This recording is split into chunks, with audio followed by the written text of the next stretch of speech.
Don't tell anyone this, but I'm one of those magicians who has gotten away with never learning the classic pass. Hush.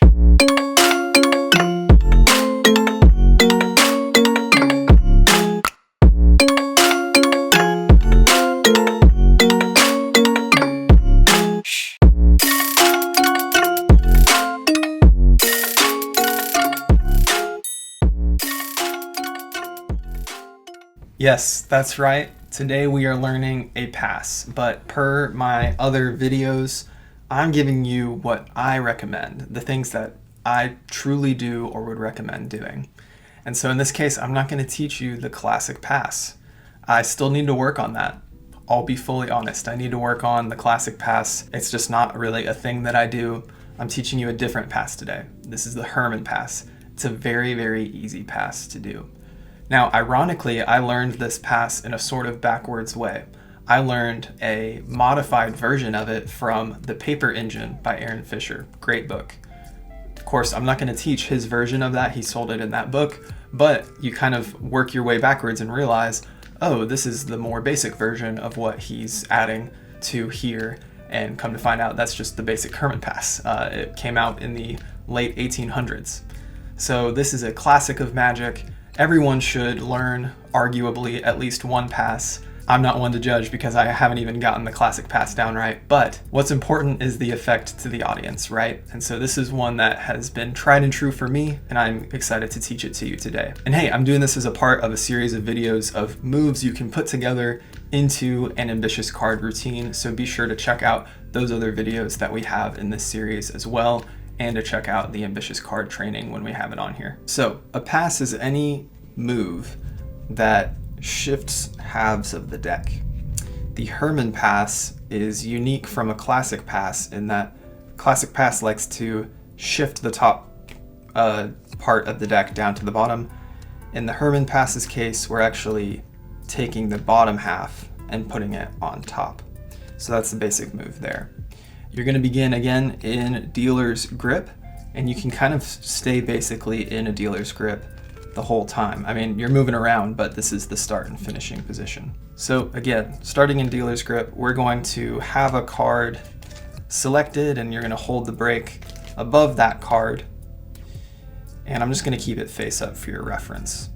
We have that card in break, and that's where we will come over and we're going to hold two halves of the deck in two positions. So the first is that our dominant hand is coming over in a biddle grip of sorts.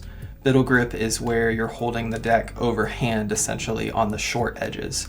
Just think of Spider-Man and extend your fingers, and that's kind of your basics. Your pinky can do various things in various versions of biddle grip, and your index in this case is going to help if it is curled in. So you come over to the top half being held in biddle grip, and that allows you to focus on what you're doing with this hand, which is essentially cradling it into these three fingers, the bottom half, letting it come down like this, and then coming up and around the deck, but you kind of need the other packet to see how that works. In his book, Strong Magic, Darwin Ortiz talks about building prestige with your audience. This is taking the true things about yourself, but using them in a way that will elevate the experience of the performance of your magic, and they'll actually psychologically enjoy your tricks more. So to that end, what if I gave you permission to be part of an exclusive magic club right now? Yes, that's right. To be a part of the Hobbyist Magic Club,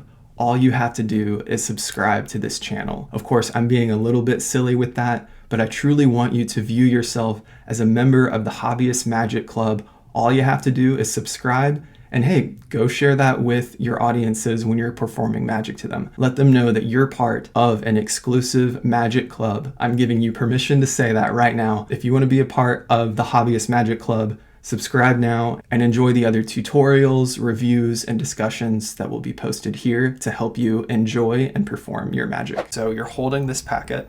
Like I said, you're cradling in these three fingers, and the index, you see what it's doing, right? It's kind of straightening a little bit with them. And then all the while up top, we're holding here, and our thumb is staying connected to this side of the deck. That maintains the illusion that this is just the deck being held. Then at the end, we're going to close the packets together. So right now we're kind of here. And so I like to bring the packets together. I'm pulling up with these 3 fingers, and then I'm squaring up. And at this point, it does actually move to a more elevated dealer's grip. So I do need to clarify. We start kind of low, we're going to end high. So we've come over here, and then we square the packets up. So of course, here's our magician's angle for you. Now that you've seen that basic breakdown, let's walk through this all again. So we're starting here in our dealer's grip. We're coming over the selected card with the break, biddle grip with our dominant hand. Remember that I am left-handed.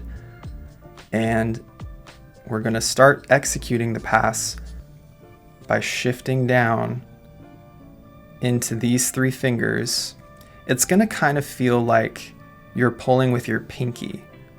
I think that's one of the main drivers you'll see. Pulling down with your pinky, and then your index is straightening up a bit like you see. Your thumb stays here, and then look, it just comes over, and then this is when this packet can kind of start to move a little bit, and you square up. So in going over my movements here again, I just wanted to add some amendments and technicalities. So when I see myself doing this to others and practicing it in the mirror, there's a few things I naturally find myself doing to achieve this to an even stronger effect.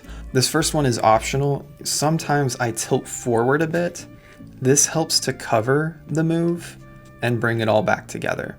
So depending on your angles and the situation, you can do more of the straight approach, but you have it as an option to lift with your thumb and tilt the top packet forward and cover your angles in that way. It's just an option you have. Another thing I find myself doing is turning my hand, especially if I'm trying to use this as a visual change and not just something that passes under the radar. But you can also do that as sort of a square up move. So I come down here, and as I'm completing the move, I turn up, and you can even kind of square up the deck just to make it look more natural. So here's a bit of how that would look in motion.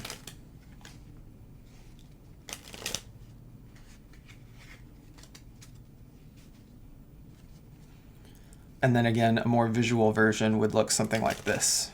The card goes inside, and it comes to the top. As with anything, it's important to remember not just the mechanics of these moves that we're covering on the channel, but also performance. So let's talk about that now. Now that you know the mechanics, now that you know how the basics of the move works, and you can be practicing that, question is, when do you do it? When do you use this in the context of a performance? Well, of course, you want to check out the ambitious card routine that we're going to have here on the channel soon. We're going to use the Hermann Pass in that tutorial, but that's going to be kind of a unique use case for it, actually. In general, if you're using this as your basic card control, you just need the card that was selected to come to the top or bottom. When do you do this? There's this thing we talk about in Magic, which is heat or being burned. Having heat on the deck, being burned by your spectator, is when they are watching closely. So through psychology, presentation, motivation, and beats, we try to create moments where there's less heat on the deck. So man, tale as old as time, this question of how do I get heat off the deck right after I have put the card in the deck? That seems like, how would you do that? That's why keeping the break is so important, because you're going to be able to show that that card has been put in the middle, and you can use like a dribble motivator, which we'll actually cover in the next card control video for the double undercut, so be on the lookout for that. And by giving it a second, you're then going to talk about something else. So let's say you've placed the card in the middle of the deck and maybe you've like dribbled on top. You're maintaining a break, but they have seen the card go inside. Talk about something else. So in the context of a trick, if there's a theme or a metaphor for the trick, let's say the theme is, for an ambitious card routine, ambition, like keeping up with your dreams or continuing to pursue your dreams even when the world gets you down. which could be represented by the deck. That's a little cheesier of a presentation, but it's one I've actually used, and it goes over well. Anything that you are talking about where you can bring your eyes up and you can be talking to them, that's going to be really helpful. If you ask them a question, that's really helpful. A little bit of an overused one is whether they're right or left-handed, but coming up with maybe better questions that are in context of your trick are going to be really helpful in this. And if you're wondering, how do I come up with that? Keep coming back to this channel. Our tutorials that we continue to make here are going to really help you improve and learn magic. So that's just something to get you started. Think about when you bring the deck back together, before you execute the pass, what's something that I can do to get a little bit of the heat off of the deck? And so you ask them that question, or you begin explaining something. Just that moment that brings the eyes up to you, they're connecting with you as a person. Maybe you give them an errand to do in context of the trick. Any of those things is going to bring attention away from the deck just long enough for you to execute that pass. If I'm doing a pass while I'm out there, it's this one. What do you think of the Hermann Pass, or what's your favorite pass if you have one? Be sure to check out the other tutorials we have and the other videos we have coming soon. Thank you for watching, and I'll see you guys next time.